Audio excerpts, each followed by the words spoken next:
Hi, and welcome to another episode at the Heart Rock Cafe, where we have heartfelt conversations on the solid rock of faith over a cup of hot coffee. Today, we're going to be talking about the mental health awareness in young people.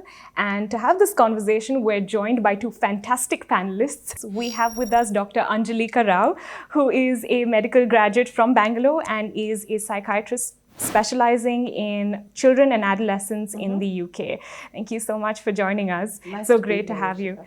And also with us is our very own youth, Augustine, who is a first-year BCom student in St. Joseph's and is a former joint secretary of the Karnataka ICAF, very fancy, and enjoys giving motivational talks to his peer group. Thank you so much for joining us.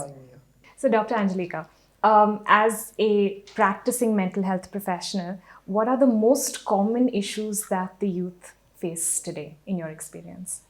Rishika, there's quite a few problems that young people have to deal with these days. So if we look at, first of all, the social issues. Right. So you think about bullying, you think about, self-esteem issues. Right. You have addictions. Right. You have pure mental illness as well. So all of them have various categories. They all come under issues that young people are facing today.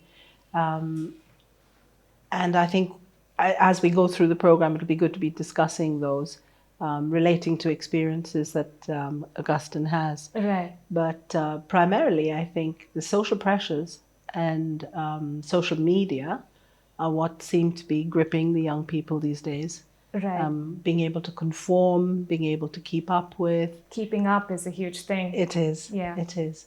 And actually managing the home environment with your social environment outside. Right. That becomes a big issue because, various cultural issues, religious issues that you have within the home are not popular outside of the home. Absolutely. And so for young people to balance the two becomes quite a challenge. Right. Right. So, Augustine, what do you think are some of the, experiences that the youth have today in terms of, mental health? Bullying. Right. It's very, very common in India over here, bullying. Like an example is here itself. I was bullied a lot when I was in school. So usually students like me who are a little silent and don't talk a lot during school time. Right. I was really silent and didn't talk a lot, and I used to get the most bullied. Right. Through our names also. So my name is Augustine and I used to be called Augie, Augie and three cockroaches, those things. So like that type of bullying. And for me, it hurted a lot. Like I couldn't. And to add on more points, addictions. Addictions is one thing which is very, very famous in India here. So one is the screen time addictions. So before sleeping, we usually don't just nod off. We take our phones, just give it a small Instagram check over there, and then only give us sleep. And that small Instagram check will just go on and on and on. Doom scrolling, I think it's called now. Yes. Okay. Yeah. So that's one thing which is a very big thing for us, and because of that, we don't tend to sleep, and next days might not go very well for us sometimes. That is one, and more to go more on that is about these drugs and pornography. Well, to give you a very good experience is my brother. So I've asked him once, like, what is that thing which you'll always talk about the class? And he's like, drugs. I'm like, what? How? Drugs, bro. I was like that. I'm like, okay, when I was he's just 8th. When I was in 12, 13, we used to talk about sports. Small things about this politics, but more about sports only, or these cartoons which we used to see. Yeah. And I'm like, how does he know so much about drugs? I didn't even know anything in that age. Yeah. So as I grown, so we can see that here, that as the youths nowadays, in a very young age, they're knowing a lot of information which they're not supposed to know. Right. Okay. So these are some. Exposure is like a tremendous cause of problems. What do you feel like in terms of handling social media, Dr. Angeliqueka? How do you think like youth can kind of manage that? Because it's everywhere, and if you're not keeping up, then you're missing out, and then that in itself is a problem. So unfortunately, there's nothing you can do to stop it or curtail it. Right. But it's how you support young people to manage it. Right. Not everything you see is wonderful. Not everything you see is to be believed Yeah. or even participated in. Mm-hmm. It's about the infrastructure around the young person being able to give you that balance. So you're absolutely right. You know, any addiction, whether it be drug and alcohol or pornography or gambling or just Screen time. gaming, Yeah. screen time, Yeah. all of that within reason. And just to pick on one of the points that you said, so you get into bed and you start looking at your phone. So the light that's emitted from the phone stimulates your brain. So when you're in the dark or semi-dark, your brain at night produces melatonin, and that helps you sleep. So when you're stimulating your brain in the night, the melatonin isn't produced, so therefore you're not sleeping. So that's why we say, well, sleep hygiene is hugely important for young people, because without a good night's sleep, the next morning you're not as functional as you would be, and that can lead to various mental health issues as well. So so sleep hygiene is important. Putting your phone off, at least half an hour before you expect to go to sleep is important. Impossible, I think, with most young people, but important. Important. And what about another thing that Augustine mentioned was bullying, which I think is a real problem. I think ragging is a huge part of college culture. Yes. Wherein I think a lot of places take it to an extreme, and there are, colleges are trying to put things in place where, it is not as destructive as it used to be, but everyone goes through it. So what would be some advice or suggestions that you would give? So bullying is a huge problem, I think, all over the world. Yeah. It depends on the degree of bullying. Right. And it depends on what we call the ego strength of the person being bullied. Right. So how much you can actually leave the bullying there rather than bringing it here. Right. That's the difference.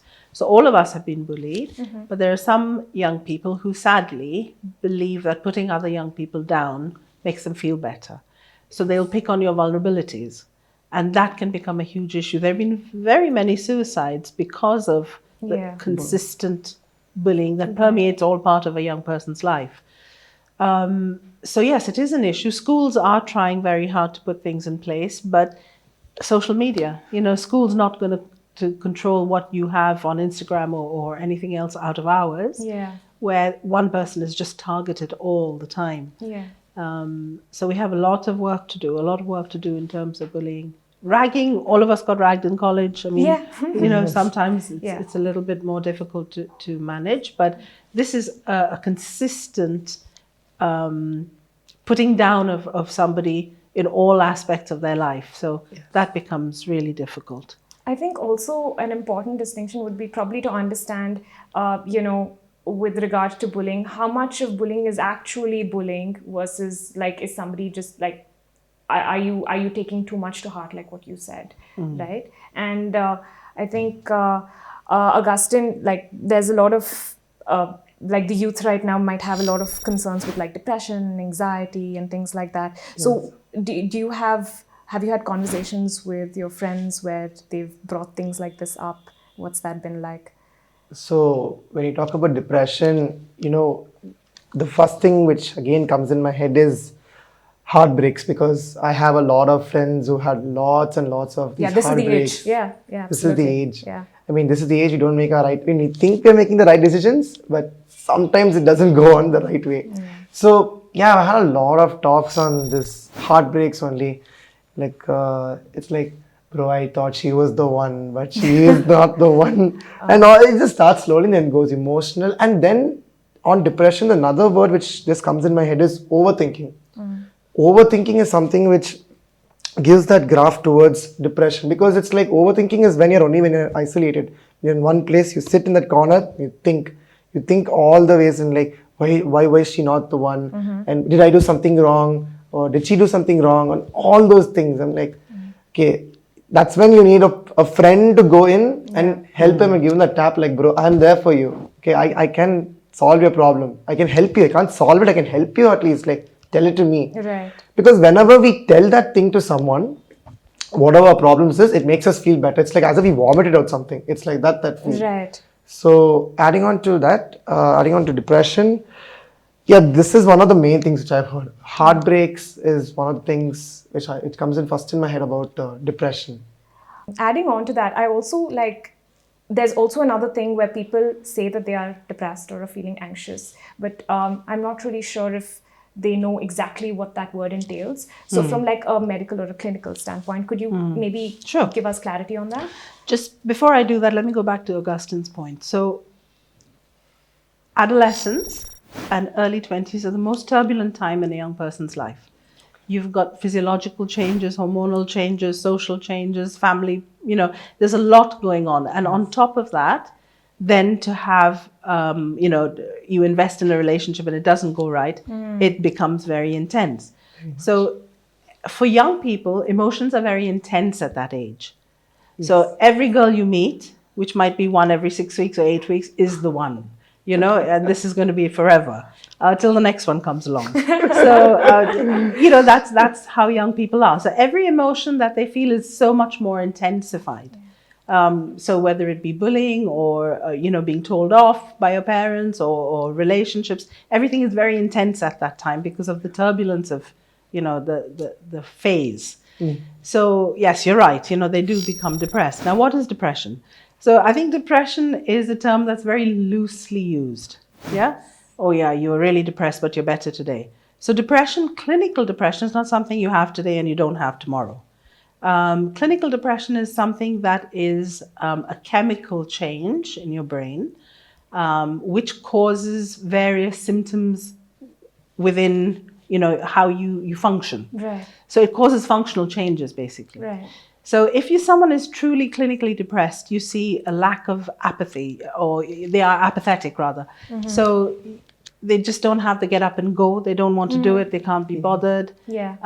They have very poor concentration. Sleep is an issue. Appetite is an issue, either eating too much or not eating enough. Tearfulness, so all of that, when you start seeing that in someone, then you know that is more a clinical depression. But, being depressed because someone didn't respond to your text message, that's not depression. Right. And also what you were talking about, Augustine, very good point, is that when someone's overthinking, so what you call overthinking may be called preoccupation. You're just preoccupied with that one person, that one relationship all the time, and other things start to fail around you. So social support, family support, hugely important at that time. You're right. And what about, I think another thing is anxiety, which is like, I feel like social media has a fair amount of blame over there, but like how would you quantify anxiety? Like, because I think it's such a loosely used term right now. Everybody says they're anxious and everybody says they're having panic attacks. Yeah. But like, what does that actually mean? Like, what qualifies? Okay.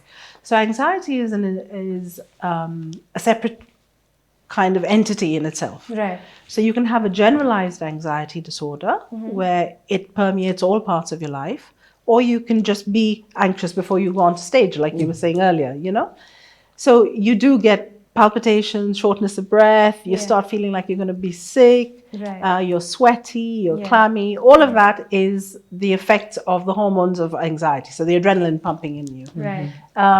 But when that is sustained over a period of time and that just goes on, so every time the phone rings, you're starting to feel like that, or that becomes a pathology, that becomes a sickness. So panic attacks are a symptom of an anxiety disorder. So you feel like, you actually feel like you're going to die because you feel you're having a heart attack. Yeah. The palpitations, the shortness of breath, you have to get out to get some air. Yeah. Because otherwise you feel like, You're it's just claustrophobic. Yeah. So that's a true panic attack. Right. And how you differentiate it is, it's self-limiting. A panic attack doesn't go on for hours and hours and hours. Okay. Panic attack is short and sharp. Okay. And the minute that you're outside, you get a deep breath or you get a distraction, it settles.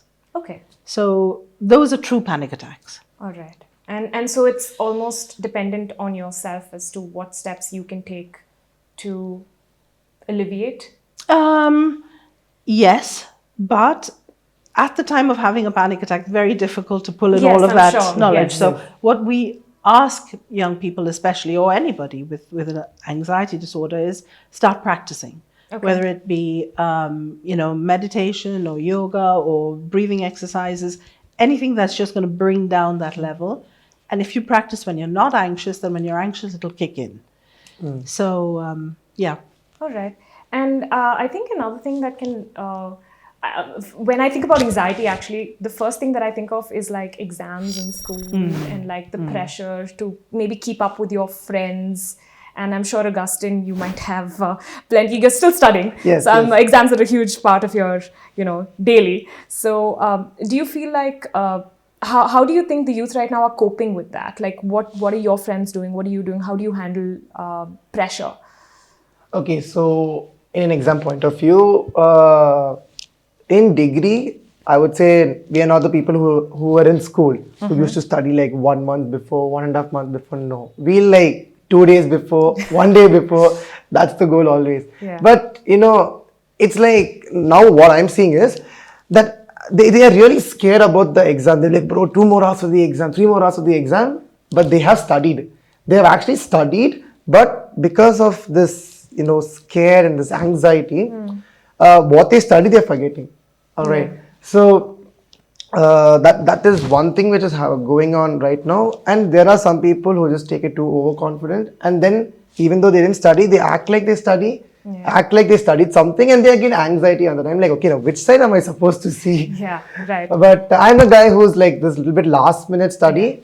And yes, even I get anxiety attacks suddenly, like that exam and the paper comes, I'll be like, please. That time only suddenly I'll become so holy. I'll be like, God, please, please, please, should be a very easy paper, should be very easy. Whatever I studied only should come. Suddenly it just comes on like that. And I see the paper like, that one feels there. Right. So not always like that, but so this is one of the examples I would give related to exams. Right. And also I think if you're writing competitive exams and you're like 10th standard, 12th standard, those are like very high pressure, very intense years. So I know of like people now in perhaps even their 30s, late 30s, who sometimes have nightmares. They'll be like, I had a dream that I was in my Hindi, in the exam hall writing my Hindi paper in 10th grade. And they will still get like sweats and they'll wake up. So this is a real problem that we inculcate really early on in our teens, and it stays with us. So do you have any suggestions or advice? Like, why is this even a thing? So everything that you've described is absolutely normal.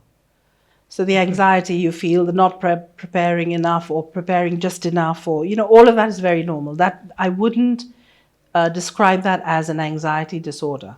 Okay. So that is anxious. You do become anxious, and you rightly so. You should be anxious before an exam, because there's a very close link between anxiety and performance. You need just the right level of anxiety to be able to perform really well. If you're too laid back and you're not anxious, you won't give your best. So, swings and roundabouts, there is a benefit to being anxious. That's good to know. And even Absolutely. sometimes they'll be like, they would have prepared and they won't feel anxious. Then they're like, did I study? Why am I not feeling anxious? Yeah. That's also the thing which... Yeah, that makes Sure, sense now with what sure. she said. Yeah. So that's all part of daily life. That's all part of normal anxiety. So when anxiety tips over into something that lasts, not just in an exam setting, lasts right through your daily life, and it affects your functionality basically, that becomes a disorder. But for the students who are perhaps in that phase, they're going through the motions of like the ones who study for IIT, for example, will go through years of rigorous training to write their exams. And I'm sure a lot of that that psychology of needing to perform and the pressure of that really gets to them, right? So is there anything that they can, how would you suggest they handle, multiple months or years of this process? So it's the sustained pressure that becomes a problem. Yes. Okay, so young people generally are in a cohort when they're studying like that. Yeah. So you have enough people around you to be able to bounce that anxiety off. But when it's sustained over years and years and years, some people do actually, it becomes a vulnerability, becomes too much. And we've had many young people who don't even give the exam in the end after years and years of studying. Yes. So it's about what can you do to be able to manage that and bring that down. So like I said, mentalization, CBT, meditation, Okay. mindfulness. Right. All of these are hugely, hugely useful and important to get into the habit of doing that. Yoga, doing it every day. So, If you don't mind expanding on what does mentalization mean? What's CBT? okay. So CBT basically is a cognitive behavioral therapy. Okay.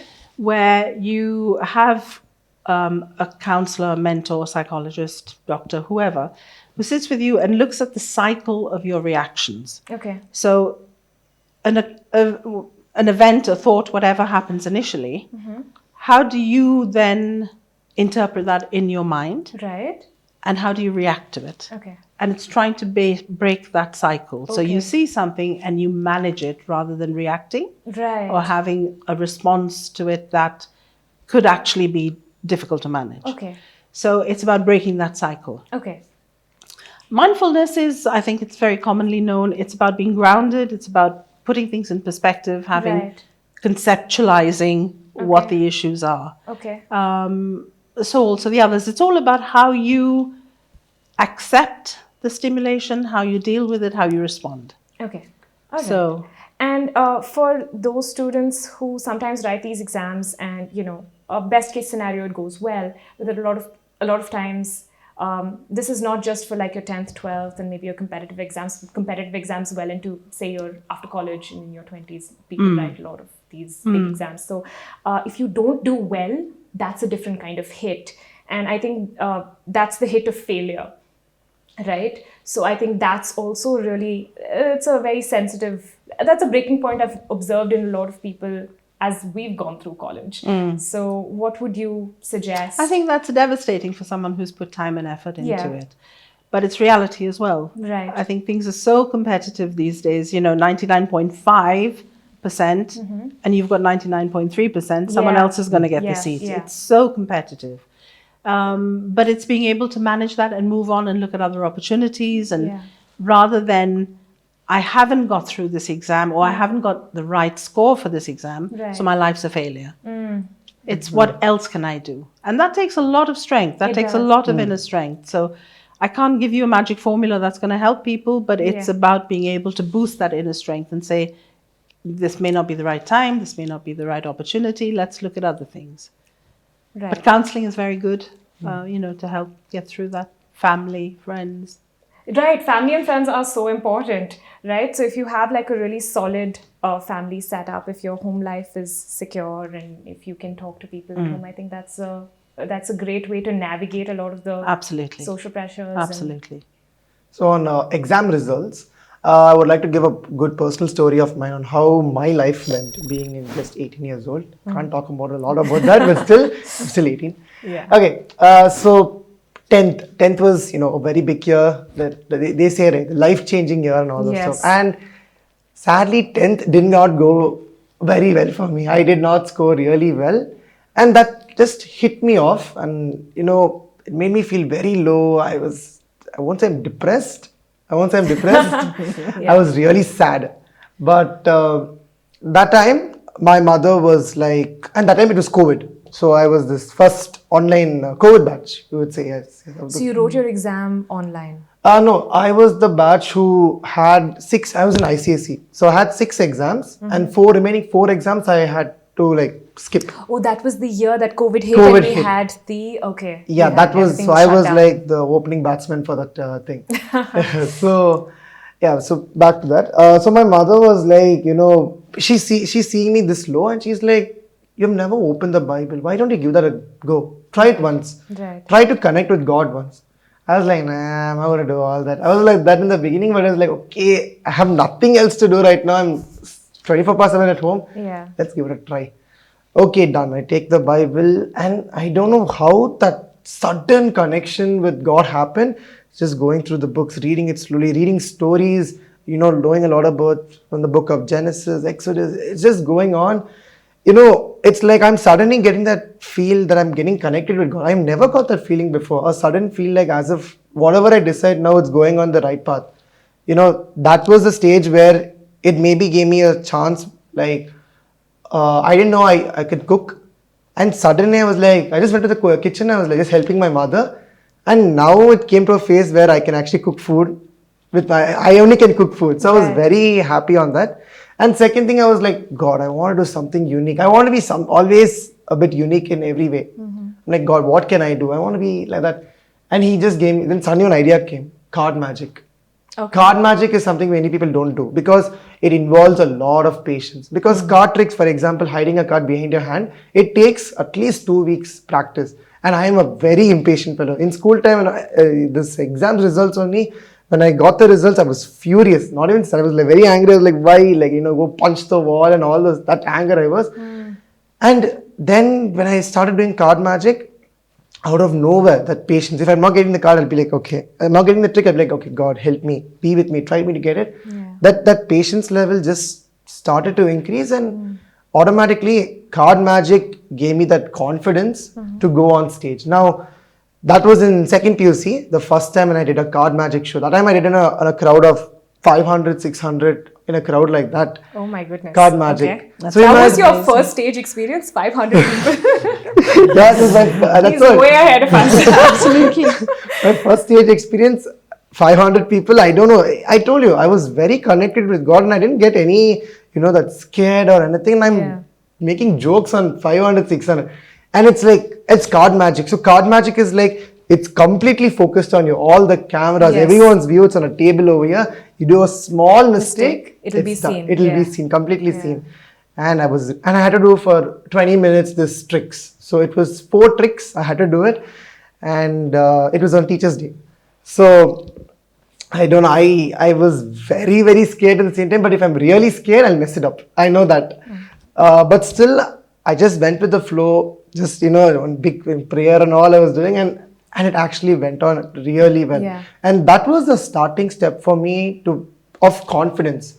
I was like, okay, 500 people, if I could talk easily, I can do a lot of things. Yeah. And I had a lot of ideas. And in school time, I was really silent. But I had ideas, but I was not able to, translate it. I'm not able to get it out because I was scared. But after this gave me a good confidence. But at the very same time, as I go into these activities, I'm not leaving Christ. I'm not leaving my spirituality. I visit the church every day. I love praise and worship.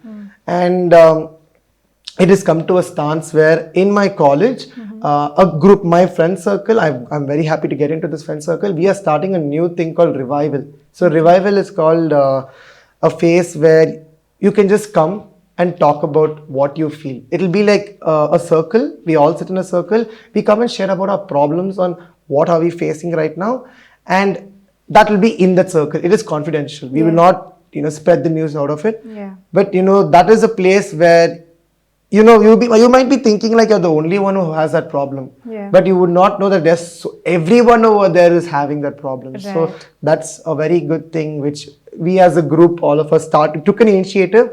And we're doing it right now. So that's beautiful. And I think at this age, you need to be able to talk to friends, right? Because if you don't have a community and you don't have a circle, then all these issues get heightened. The other point that was very interesting is that you punched a wall, right? Now, that leads us nicely into what we call emotional dysregulation. How can youth kind of navigate this a little bit of a complex social setup where you need to present a certain way without, harming themselves? We don't live for ourselves.